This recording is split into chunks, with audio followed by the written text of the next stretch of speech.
Welcome back to Dark Nights. We left off after taking a night class with Junaru and meeting Blaze and Jace again. And of course that wicked angel. I let out a relieved sigh. Finally, Junaru and I started walking home together. What do you think about the elite class, Miss Miyoko? Did you have fun? It was more fun than I expected. The regular classes are nothing in comparison. Especially since you don't run into ghosts. I'm pleased to hear that. If you would ever like to come again, I'd be happy to bring you. I'll definitely think about it. By the way, what are the requirements for officially joining the night class? There are no requirements in particular. The purpose of the class is simply to offer a more comfortable environment for those who might stick out otherwise, or who cannot make the time to go to school during the day. I, for example, would not feel comfortable around the day class students. I'm sure they would notice my injuries. Oh, it may be overdue, but I apologize for not speaking with you during the last break. That's my line. You were the one sitting all by yourself and I wandered off. Junaru uncomfortably scratches at his scalp, slightly averting his gaze. I'm sure you noticed that people try to avoid me. I did. Why is that though? You're so nice. I feel like I should be honest about this with you, Miss Miyoko. The class believes I am the son of a mafia boss. They stay away from me because they fear they'll be harassed or murdered. That's a good joke. Unfortunately, it is not a joke. For what it's worth, they are all kind to me. Overly so, in fact. They are simply afraid for their lives. Why don't you tell them it isn't true? Well, in a way it is true. The living dead tend to follow me, so it's almost as if I have my own gang. As a result, people I spend non-negligible quantities of time with tend to attract them as well. Several of my classmates have become targets of those monsters as a result. I'm sorry to hear that. It must be lonely having to distance yourself from everyone like that. In the past, perhaps, but your presence has relieved that, Miss Miyoko. I must admit I regret involving you in this mess, however. I don't think there's anything that could make me want to stop being your friend. I beam at Junaru. He remains speechless, but with a sparkle in his eyes. We silently walk side by side for a while until he speaks up. The school is hosting a ball tomorrow at midnight. Miss Miyoko, would you be interested in going with me? You don't already have plans to go with someone else? I had not planned on going at all, but I overheard you talking about it earlier and changed my mind. I think you'll enjoy it. He sure doesn't seem like he's lying. That means Razumi never asked him. On the other hand, there might have been some sort of misunderstanding between them. I already said I'd go with Blaze, but I don't want to reject you either. Obviously, please tell me telling the truth is the right answer. I already agreed to go with Blaze. I purse my lips and do my best to avoid making eye contact with him. To my surprise, the man smiles gently. I'm glad you were honest. This may be blunt, but he cannot be trusted. He is not one to keep his promises. Did something happen between you? He's not kind to anyone, not even his own brother. Quite frankly, I'd be uneasy knowing you went out at night with someone so unreliable. Of course, the decision is yours to make. I'm merely sharing my thoughts on the matter. I give a meek nod, deciding not to comment further. This is the first time I'd heard Junaru talk about someone so negatively, and it is jarring. I wonder what happened between Ju and Blaze. I apologize. I did not intend to come off so harshly, or to make it sound like I was jealous. No, it's fine. You're only worried about me. That said, I'd like to get to know Blaze better before I come to any judgments about the kind of person he is. But I do want to go with the bother you, so I'll tell him I changed my mind. Junaru gives a slight gasp, peering at me with wide eyes. A moment later, his surprised gape turns into a delighted smile. I will arrive at your house around 7 p.m. Please do not leave without me. Give a cheerful nod before the two of us part ways. I only managed to wake up at 11 a.m. I was so tired that I even slept through my normal alarm. After devouring breakfast, I consider my plans for the rest of the day. Alright, I don't have a dress for the ball yet. Actually, what is the dress code for it? Semi-formal, probably. I decide to spend a few minutes pursuing my mother's closet before jumping straight into a new purchase. Luckily, I find a cute frilly dress with a nice shade of midnight blue. I cannot remember ever seeing Mom wear it. What, with her overall simple style of clothing, I'm surprised she even owns something like this. I tried the dress on and look in the mirror. Surprisingly, it fits me. Hopefully this is fancy enough for a ball. I still need suitable footwear, and I also need to do my hair. I spend the rest of the day searching for matching accessories and browsing fashion magazines. This is the first time I've ever been so excited about a party, so I want to look my best. It'd be so fun going to the ball with you and Blaze. I said I'd go with both of them, didn't I? Oh my. Imagination runs wild with visions of what might happen if Blaze still comes over like he had planned. No, Jennifer doesn't like Blaze, but I'm not sure about the opposite. If it has phone number, I could call and cancel, but... I push my worries aside and continue my preparations. Once I'm pleased with my presentation, I wait in front of the house, giddy with both excitement and nervousness. Oh man! You just had to accept two of them. This is gonna be awkward, I can already tell. I have no words. What in the world is going on? The driver steps off his vehicle and gives me a deep bow. May I offer the fair lady a ride at the ball? I reply with a grin so large it hurts my jaw. This is already so cheesy and his line is only making it worse. I apologize for the silly display, but I could not rent any horses on such short notice. Not at all, it's unique and strangely fashionable. And anyway, I thought we were going to walk to the school, so this is a pleasant surprise. I'm glad to hear that, Miss Miyako. Please, allow me to help you up.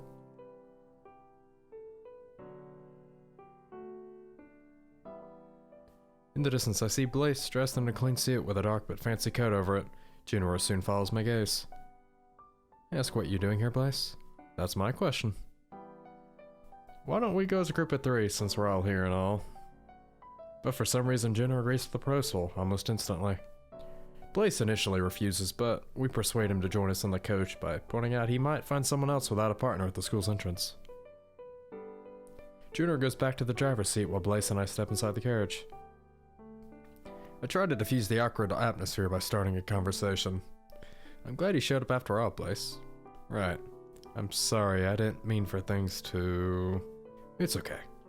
He stares out the window, seemingly unaffected by my excuses. I can't even begin to guess what's on his mind. Do you dislike me? Why would I? Even before this, it kinda seemed that way. I apologize if I'm wrong, though. I just have a neutral view of you. Dislike is a strong word. I'm not obligated to like everyone by default. I understand his point, but it wouldn't hurt him to throw out a bit of kindness, even if it's fake. As soon as we arrive, Blaze jumps out of the carriage and heads straight towards the school building. Junoro, on the other hand, treats me like a princess. He takes my hand and leads me into the entrance, where a few volunteers are taking attendance. It takes a bit of convincing, but the volunteers eventually allow Blaze to come in with us as an exception. Oh, cool. While Junoro and I head to the makeshift ballroom, our bandaged friend wordlessly goes off in a different direction. Even though I'm disappointed, I'm glad that Junoro at least is still by my side. The two of us enter a large room that is decorated with antique furniture from end to end, soft lighting accentuating the scene. Some girls are wearing grand, elegant dresses with layers upon layers of frills and lace, while others are clad in long gowns of shimmering silk. Even all the boys have made a point to dress in suits. The space is filled with far more people than I saw at the night class. In fact, although the crowd is large enough to match the school's entire student body, I do not recognize a single face. Within seconds, dozens of boys ask me to dance with them. As much as I want to stay by Junoro's side, however, I knew it'd be rude to decline all their offers. I would hate to deprive such a stunning lady of the opportunity to enjoy herself. Do not worry about me, Miss Miyako. Dance with whoever you wish. The night is still young. I humor a few dance partners before I need to take a break. Walking through the crowd of unfamiliar faces, I cannot help but feel uneasy. Thankfully, I soon noticed Jay standing against the wall, watching the other attendees enjoy themselves. He's wearing an outfit similar to Blaze's, but with a lighter color scheme. I beam and give him a swift wave before heading over. Ah, I didn't expect you here. Are you having fun? Yeah. What about you? Shouldn't you be dancing with your partner? Jace chuckles at my question before shaking his head. Nope, I actually snuck in alone, but don't tell anyone, okay? Dancing isn't my cup of tea. I prefer to watch others do all the hard work. As I lean beside him against the wall, he asks where my date is. Well, I came here with Junoro, but I got sidetracked and lost sight of him. Anyway, Why did you come to a party you knew you wouldn't have fun at? Oh, I never said I came here for my own enjoyment, did I? Why then? To watch others have fun. Right, that sounds very credible. Jace Lassen turns to me. You're more perceptive than you appear, Miss Miyoka. Well, like it was obvious. Nobody would enjoy standing alone in a corner all night with everyone else enjoys themselves. You never know. So, you came here with Juju, right? Yeah. Oh, sorry, I'm so used to calling him Juju. We were good friends a long time ago, so... Were? It's all in the past. He's nothing like he used to be. What do you mean? Don't tell me you don't like him either. Either? You mean my brother? Well, Blaze doesn't like anyone, haha. I picture Jenner's gentle, innocent smile in my mind. I cannot imagine how anyone could ever dislike him. Used to be friends with you, huh? Could you tell me about your past? I give Jace puppy dog eyes, but he only pinches my cheeks, doing his best to hold in his laughter at the sight of my distorted face. Ow, I don't like this. Sorry, I couldn't help myself. You looked funny in a cute way. Anyway, let's go somewhere quieter where nobody will hear us. We stop at the small balcony that oversees the entire schoolyard. Jay sits on a railing and gestures for me to come closer. So, why do you want to hear about my past with Jew? Out of curiosity. I'm not sure I should tell you any of this, but whatever. This brought back so many memories. Where should I start? Jay scratches his head and peers up at the starry sky before telling me his story. Place that I first met Junior at his mansion. I'm sure the ball bounced this way. Come here, bro. The two little boys crawled their way through the bush and found themselves in an unfamiliar garden. I don't think we should be here. Right, when Blaze went to pull his brother closer, another child walked over with a ball they had lost. Hi, are you looking for this? Little Junior smiled innocently as he handed over the toy. Whoa, are you the son of the rich people who live here? We're not rich, it's just a big house. Jay stared at Junior in awe before taking the boy's hand between his own with an excited expression. Wanna come play with us? You idiot, we shouldn't. I'm not allowed to wander off. My parents would get worried. Not even for a tiny bit? Well, okay. If it's only for a short while. The three children snuck off to the nearby playground. By the way, what's your name, rich kid? You can call me Junior, or Ju for short. I'm not rich, but Mommy and Daddy are. I'm Jace, and this is my brother Blaze. Why does he look so angry? Does he dislike me? No, his face always looks like that. I'm not angry, you bunhead. Blaze averts his gaze and crosses his arms. Bunhead? Ignore my stupid brother. Let's be friends, Ju. Junior hesitated for a minute, but then smiled weakly. I'd never played games with anyone my own age before. I'd be glad to become friends with you. We bowed politely, but Jace took the opportunity to headbutt him. Junior rubbed his head, frowning in surprise. Don't be formal with your friends, okay? We're equals. Ow, you sure are strong, Jace. Jace pulled Blaze closer to himself before forcing his brother to shake hands with Junior. Now you're both friends too. Whatever. Blaze slowly shook the other boy's hand while half turned away. In the following days, the twins often went to play with Junior. They had fun and their friendship grew stronger. Why do you two always wear bandages? Well, it looks ugly if we don't. Oh, I want to see. I don't think you two are ugly. Blaze shook his head and waved his hand. Everyone has their secrets. I'm sure you two too, bunhead. But if I tell you my secret, it won't be a secret anymore, will it? Both twins nodded their heads. Junior didn't know why, but decided to copy them. Their friendship remained unchanged despite both parties knowingly hiding things from one another. One day, little Blaze visited the mansion without bringing his brother. Jace couldn't come today because he has a fever. Oh, hope he gets better soon. Shall we play together instead? The usual games were less fun with only the two of them. Hey Blaze, if there is a family everyone hates, does that mean they're bad people? Only if the family did bad things. If they have not, does it mean the people who hate them are bad instead? Blaze scratches his head before finally shrugging. I don't know why. It was just a random question. After a moment, Junior invited his friend to his home. Blaze had never been to a mansion before, so he's excited. Wow, this place looks so awesome. Hope I can live in a place like this someday too. Oh, since when have you ever brought a classmate home, Juju? An unfamiliar boy stepped out of the shadows and examined the guest. Do not give me weird nicknames, Roya. This is Blaze, and he's my friend, not a classmate. You weren't allowed to hang out with those delinquents. Blaze began to raise his fist at Roya, but Jinra stopped him in time. Oh, he's violent. Do you even know who I am? Juju, you shouldn't hang around with someone like him. Status doesn't matter, everyone is equal. Watch your mouth, you. Stop it, let's go play somewhere else, Blaze. The boy pulled his friend away by the sleeve, the two of them heading to the garden. I'm sorry about my brother. He's gonna be the next head of the family, so he's a little spoiled. I'm sorry too, I don't like bossy people, but I shouldn't have tried to start a fight. The sadness shimmered in the child's eyes as his head drooped. I think we're too different, Ju. What do you mean? I don't want to cause any more trouble for you. I don't think we should keep playing together. Junior seemed like he was going to cry, so in response, Blaze stripped off a piece of his bandages and handed it to him. This is proof we'll always be friends, no matter what happens. With that, the boy ran off towards his home to tell his twin what had happened. We won't stay together for long. Besides, it's our job to guard the gates of heaven and hell. We shouldn't emotionally tie ourselves to others. I hate this job then, he was our first friend. The boys eventually grew into young men, although their bodies never aged past that point. 100 years passed and the twins never saw Junior again. They'd assumed he had long since passed away. They carried out their jobs without fail until one strange night. Ugh, who's our target this time, and why do I have to come along? Stop whining and hurry up. A moment later, a man slowly stumbled out, clearly injured as a trail of blood followed behind him. When the twins approached him, they realized he looked familiar.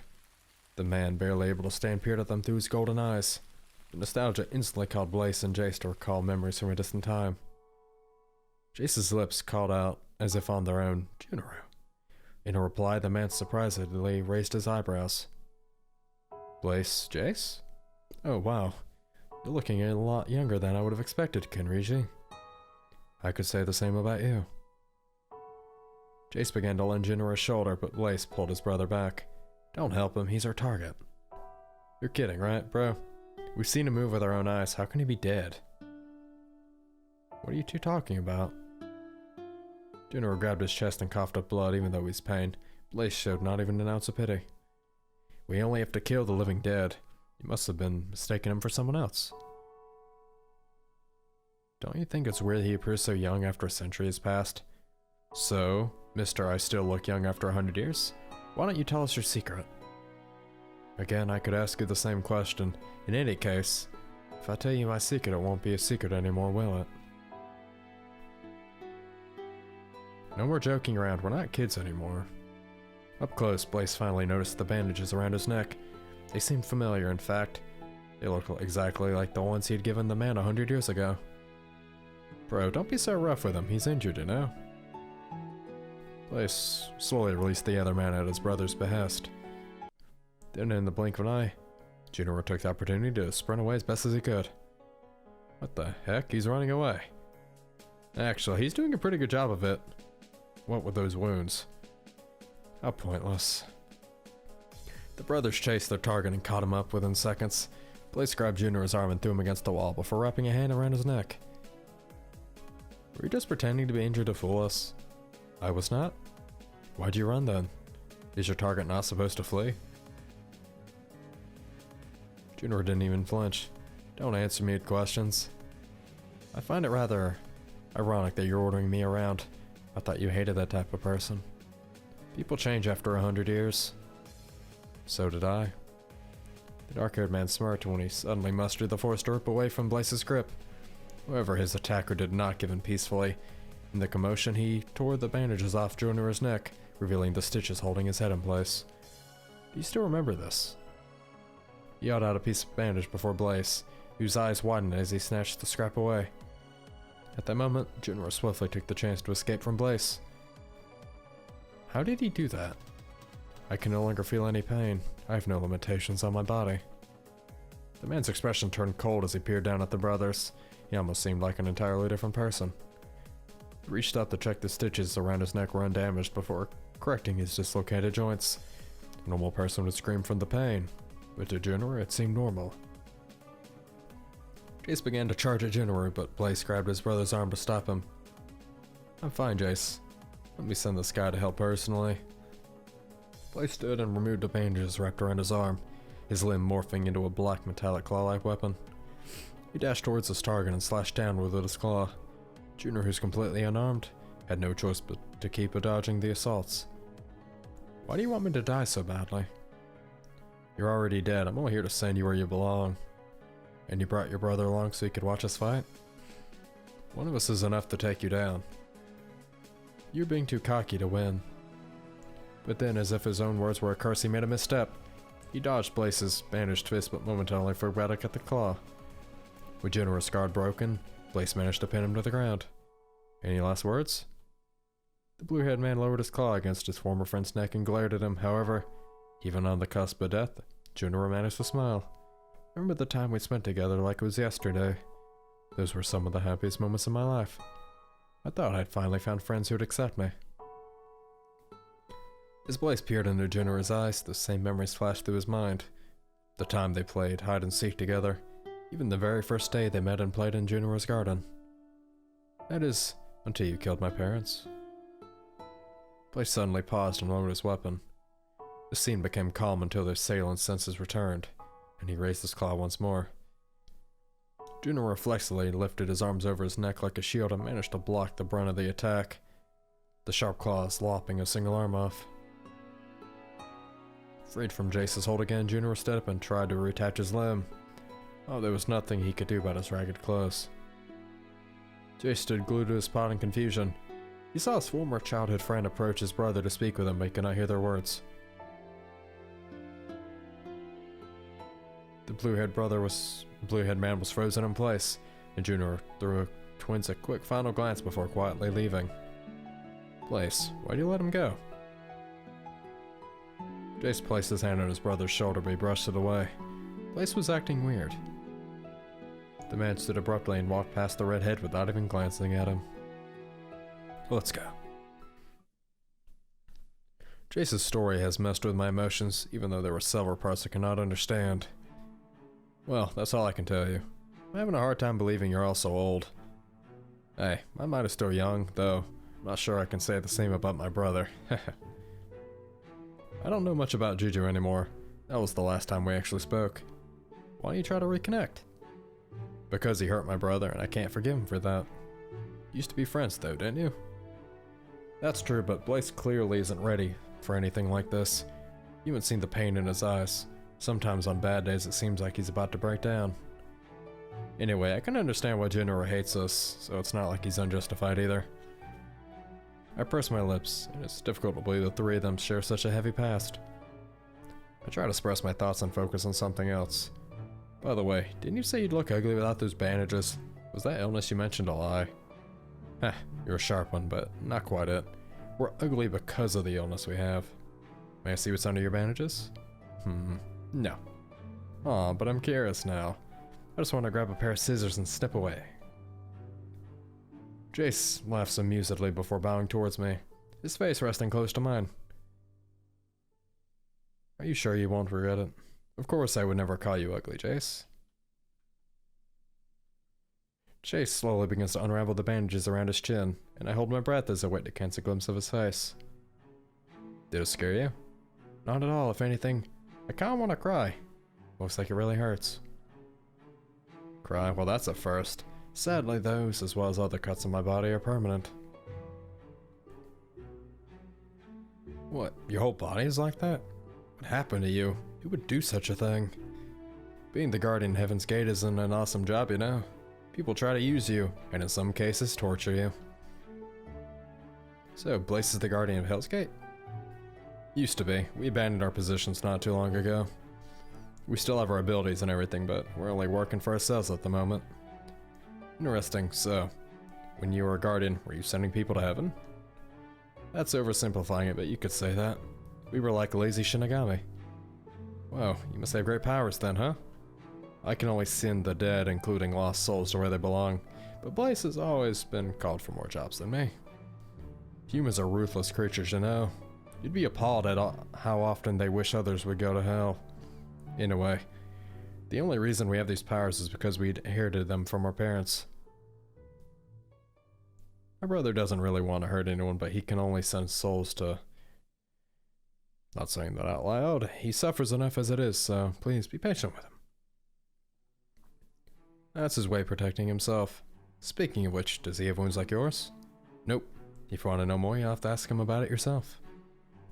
Darn it, Jace. It's hard to get his attention when he already dislikes me. Not everything in life's free, Miyako. Put in some work and you reap the rewards. Oh, sorry, I didn't see you. I become flustered where he will insult me, but he ignores me before approaching his twin and whispering something to him. Oh, really? We'll be stepping out now. Enjoy the ball, Miyako. Just like before, he's nowhere to be found. I seat myself on a nearby chair and sigh. We promised we'd dance together before the night ended, but I don't even know where he might have gone. The sound gives me goosebumps all over my body. Even though I know what it is, I turn around. I notice a shadow in the distance. Oh no, have they reached the school grounds? I totally forgot about these zombies while I was enjoying the ball. Maybe it's the Shinigami. I should let Junoro know about this. I begin running away. Luckily the zombie is slow, so I have time. Miss Miyako, are you okay? Yeah, but look over there. I'm glad I was able to arrive in time. What are we supposed to do with that? I believe it got lost. These zombies normally do not enter buildings. Please stay back, let me... Blaze and Jace appear on the scene. Ah, thank you for luring out our target. Target, you guys were looking for that? Not specifically. We heard a few rumors about a scary person wandering around the ball and thought we'd see if it was true or not. While the brothers walk past us, Blaze glances at Junoro for a second. Let's take care of it. Once the twins are out of sight, my friend lets his head droop. I'm sorry, cannot do anything for you, Miss Miyako. If only I were. That's not true. You came to my rescue in the nick of time. If you hadn't been there, I would have died of fright. Junoro smiles faintly, but I can see the uneasiness in his eyes. I should hurry up with the cure. What? It's nothing. Perhaps we should head home now. Alright then, it's getting late. I nod and the two of us head back to the carriage. I sit next to Ju in the front seat so it's easier for us to talk. Would you mind if we stopped at my home for a bit? Sure. Although I want to ask about what happened between Junoro and Blaze, I don't want to accidentally ruin the mood. Weird things like this always seem to happen to me at the worst times. I had wanted to spend time with you, but you disappeared. Oh, sorry. I stepped out with some fresh air because it was getting warm in there. Come to think of it, I danced with a lot of guys tonight, but the only one I really wanted to dance with was nowhere to be found. After we reach the mansion, we head into the backyard where small lanterns are lit along the path, giving us barely enough light to see the ground. Before he says anything, I ask for a dance. I slowly place my hand on top of his, blushing all the while. To be honest, I'm not much of a dancer. He patiently guides me through the waltz and then another classic ballroom dance. I try to hide my nervousness with a smile. Our movements feel strangely natural as we step across the yard. With Junoro leading the way, I feel much more confident about my dancing. I'm sorry we didn't have a chance to dance together at the ball. I realize this does not make up for it, however. There's nothing to be sorry about. I'm just glad we can spend time together now. I am too. Our friend's word makes me speechless. He knows how to pull at my heartstrings. While we dance together in the moonlight, fireflies move around us, making the scene seem even more beautiful and romantic than the ballroom at the school. Miss Miyako. His face turns serious as we move a little slower. The sudden change makes me nervous, my mind racing with worry. How should I say this? I believe you should spend less time together. So much has happened over the past few days and I only dragged you into my mess. In fact, I'm sure those zombie-like limbs earlier went after you because of my scent. In other words, you think I'd be safer that way? Indeed. Miss Miyako, I like you, and I do not wish for you to get hurt because of me. Oh, are you feeling alright? You're looking feverish. Push my head against Junoro's shoulder to hide my face. preemptively embarrassed by the words I'm about to speak. Miss Miyoko, no matter who you tell me, I won't stay away from you. I'm already involved in this and there's no way to undo it, so please let me help you. I don't want to keep standing on the sidelines. I want to learn more about you and hear about your past. I do not think it is anything worth telling. What are you talking about? You're the most interesting person I've ever met. I'll say it again, I want to stay by your side, learn more about you and help you. I understand. Miyoko? The silence is deafening, but Juno wraps his arms around me and I'm pulled into a strong embrace. There is sadness, confusion, and happiness. It's as if he cannot decide which is correct. I can never understand why he feels the way he does, nor why. When they are so close to spilling out, he's trying to lock these same feelings away. We quietly stand still for a few moments longer, neither of us speaking a word until we finally part. It's getting late. I should bring you home. Please don't worry, I'll handle things with the administration for you. Alright, but I still feel bad about skipping so many days lately. I can help you catch up on everything you've missed.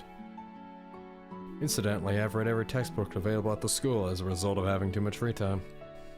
You must be super smart. Heh, not as much as you would expect. I walk next to Juno on the way home. And we will leave things off here. I hope you've enjoyed today's video. If you did, don't forget to hit the like button, comment, subscribe, and I will see you in the next one. As always, goodbye.